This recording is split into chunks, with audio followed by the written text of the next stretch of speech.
Okay, let's see this question. A shell, shell मतलब एक खोखला गोला है, यहां पर एक होलो स्फेयर है। Following a parabolic path explores somewhere in its flight. The center of mass of fragment will move in.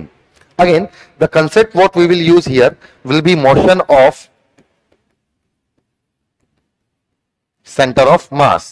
तो हमें यहां पर क्या बोला गया है कि मान लीजिए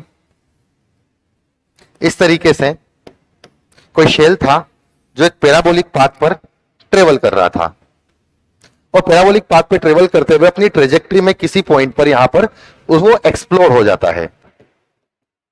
चलिए, अगर ये शेल एक्सप्लोड हुआ है या ये बॉम्ब अगर एक्सप्लोड हुआ है, तो बेसिकली बॉम्ब अगर एक्सप्लोड हुआ है तो ये हुआ है due to its internal forces.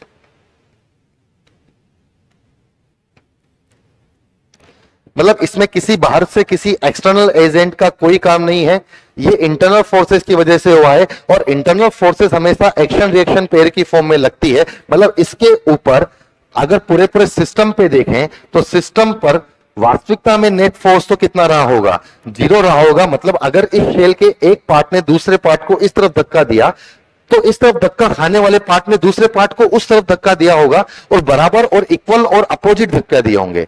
तो नेट फोर्स यहां पर 0 रहा होगा। मतलब एक्सेलरेशन ऑफ सेंटर ऑफ मास यहां पर कितना रहा होगा, 0 रहा होगा। मतलब सेंटर ऑफ मास का कोई एक्सेलरेशन नहीं रहा होगा। मतलब वेलोसिटी ऑफ सेंटर ऑफ मास यहां पर कांस्टेंट रही होगी, और velocity of centre of mass constant रही होगी। मतलब उसकी वेलोसिटी में कोई भी चेंज नहीं आया है। उसके वेलोसिटी के जो भी कंपोनेंट एक्स और वाई डायरेक्शन में थे वो एक्सप्लोर होने के बाद भी सेंटर ऑफ मास की वेलोसिटी के वो कंपोनेंट उसी डायरेक्शंस में है। मतलब सेंटर ऑफ मास जिस पाथ को फॉलो कर रहा था वो बाद में भी उसी पाथ को फॉलो करेगा। मतलब it will be on the same parabolic path.